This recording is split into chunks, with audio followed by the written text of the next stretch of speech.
Théorie du complot sur la Fédération galactique. Bonjour à nouveau. Merci d'être ici avec moi une fois de plus. J'espère que vous allez très bien aujourd'hui. Je suis Marie. Bienvenue sur ma chaîne. Ces informations peuvent être considérées comme de la science-fiction ou comme le spectateur le voit le mieux et je les poste uniquement à des fins de divertissement. Cependant, je prends mes informations très au sérieux, et pour ceux qui ont des yeux pour voir. Le mouvement New Age sur Terre a toujours dépeint la Fédération galactique comme une institution ou un groupe d'êtres de lumière travaillant pour l'humanité et aidant à abolir tout mal. J'ai remarqué 3 tendances de base qui la décrivent. L'une est une fédération galactique plus physique composée de races stellaires bienveillantes qui surveillent la Terre et qui doivent être maintenues isolées jusqu'à ce que l'humanité apprenne à résoudre ses problèmes.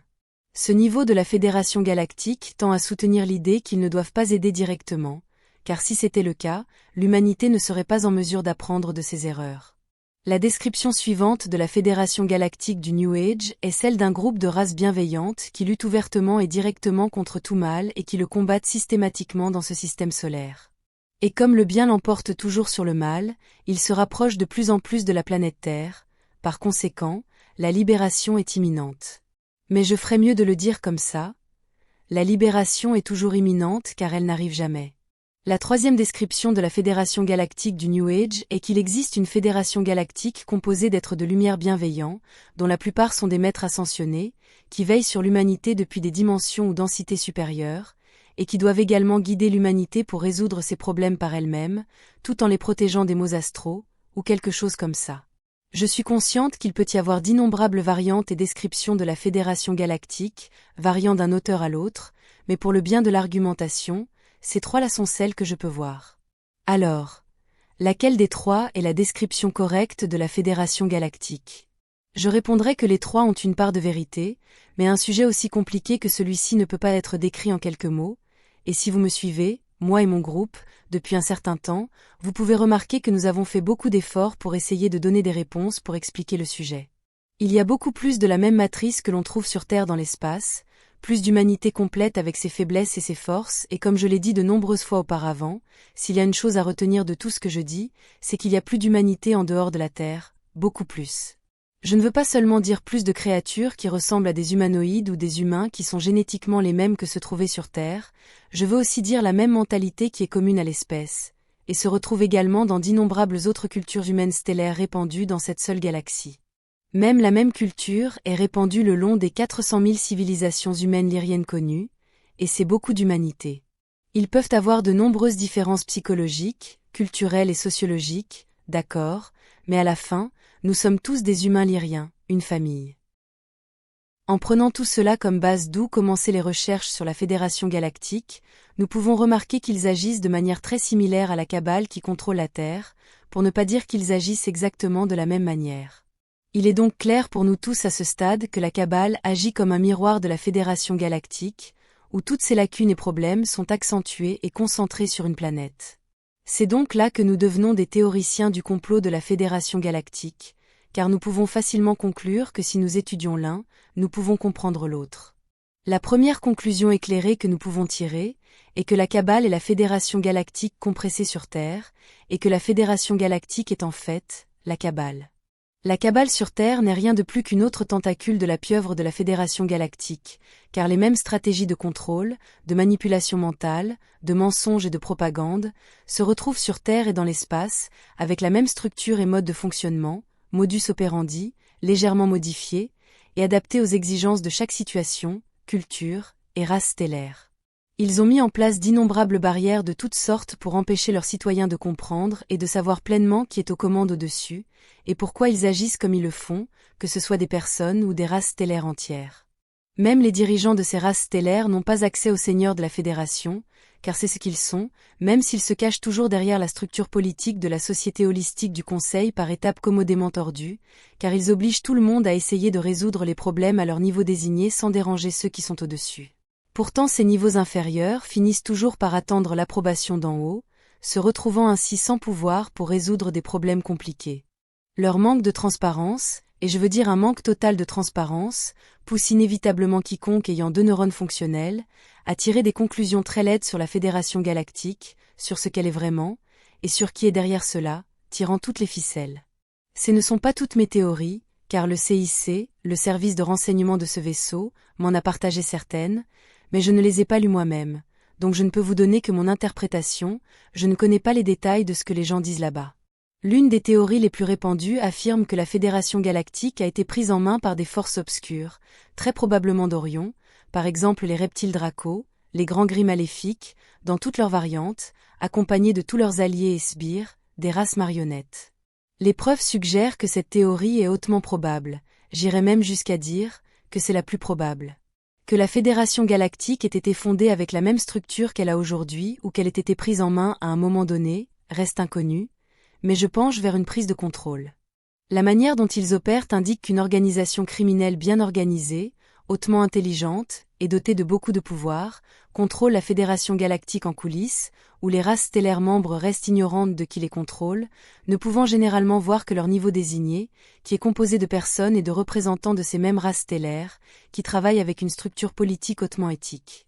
Pourtant, cette structure positive est limitée par les niveaux immédiatement supérieurs qui sont inaccessibles et qui utilisent toutes les failles et les lacunes bureaucratiques comme protection pour éviter d'être détectés.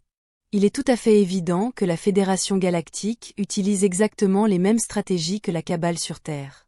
Ils travaillent avec chaque niveau compartimenté, où aucune personne, ni groupe ne peut connaître, ou voir le tableau complet, pas même à un niveau inférieur.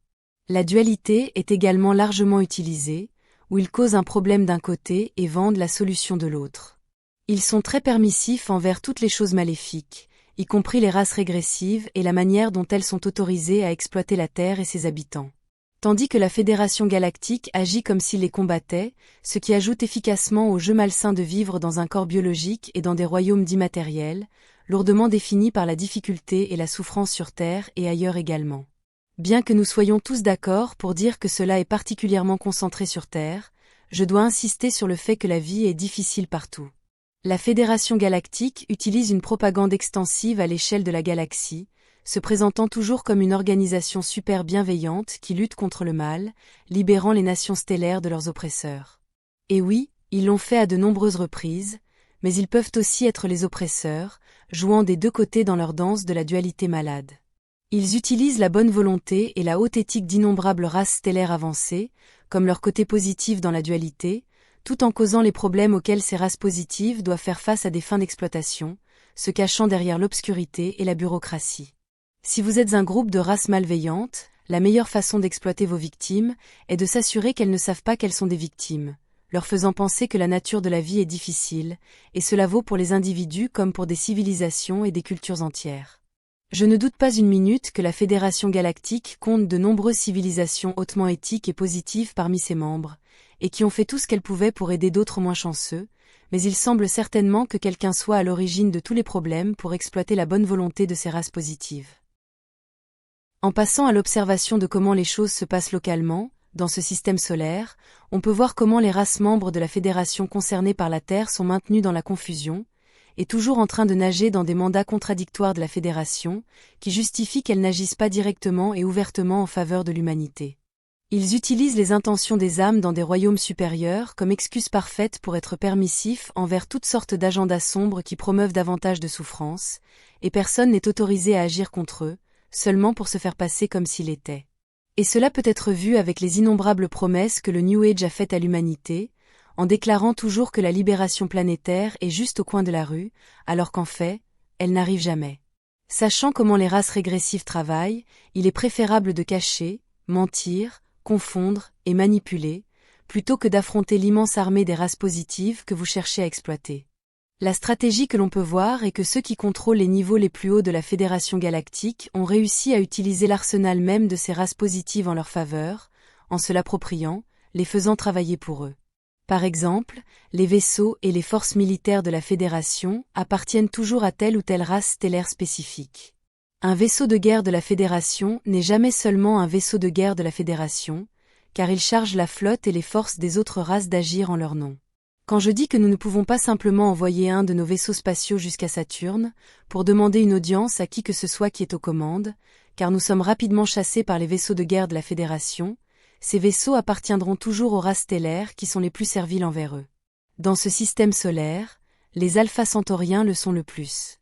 Comme l'a récemment déclaré l'un de mes amis du CIC, il est assez clair que la Fédération a créé tous les problèmes et toute la souffrance que le peuple alfratan a dû endurer, pour ensuite les libérer, les transformant ainsi en serviteurs soumis très obéissants, qui sont éternellement reconnaissants envers la Fédération de les avoir sauvés. Alors qu'en réalité tout était planifié par la Fédération dès le départ, précisément pour que cette race leur soit soumise. Les preuves suggèrent que dans ce système solaire, des forces maléfiques se cachent derrière leur base de Saturne et leur zone interdite de vol. Pourtant, le problème est d'envergure galactique. L'obscurité est leur meilleur allié, car toutes les races d'étoiles positives ne savent pas contre qui ou quoi se battre, surtout s'ils sont contrôlés mentalement pour penser qu'il n'y a rien de mal. Quelque chose de très maléfique se cache à un certain niveau dans les bases de la Fédération de Saturne, et au-delà. Connaissant l'exopolitique au-delà de ce système solaire, je peux voir que la principale base de contrôle régressif de la Fédération se cache ici dans ce système solaire. Bien qu'il y ait d'autres bases maléfiques et points chauds, partout dans Orion par exemple, Saturne est clairement une plaque tournante galactique pour les races maléfiques régressives, d'où est engendrée une grande partie du chaos galactique. La Fédération galactique locale de Niveau Viera, et toutes les races stellaires qui l'utilisent comme base, ne sont rien de plus que des idiots utilément, hautement éthiques, sans tripes et confus, manipulés par des forces maléfiques au-dessus d'eux. Ils pensent qu'ils se débrouillent bien, alors qu'en réalité, ils sont exploités. Cette conclusion n'est pas seulement la mienne, les Urma l'ont également déclaré à de nombreuses reprises, et c'est l'une des raisons pour lesquelles ils envisagent de poster une force opérationnelle militaire ici. Leur roi est ici, et comme il a dit, il a besoin d'être proche du problème pour le comprendre et y faire face. Comme je l'ai déjà dit, la raison pour laquelle l'ancienne reine Alénime devait être ici en orbite terrestre et non sur sa planète d'origine, c'est parce que tous les problèmes majeurs tégétiens proviennent d'ici. Et c'est précisément la raison pour laquelle je suis ici maintenant, et non sur ma planète natale, bien qu'Alénime y était, et je m'y trouve aussi presque tous les jours, grâce à la technologie de communication par immersion totale. Il s'agit d'un sujet très important, et cela continuera car il y a tellement plus à dire. Par exemple, je dois discuter de ce que ma petite sœur Yazi et moi voyons se produire bien au-dessus dans l'astral, car d'autres mondes et la Fédération elle-même ont également un côté astral, d'où toutes les choses dans le monde matériel proviennent vraiment. Je sais que la Fédération sera très contrariée par mes paroles, mais ils l'ont mérité. Je maintiens et reste ferme dans mes paroles, forte et sans peur. Ce sera tout pour aujourd'hui.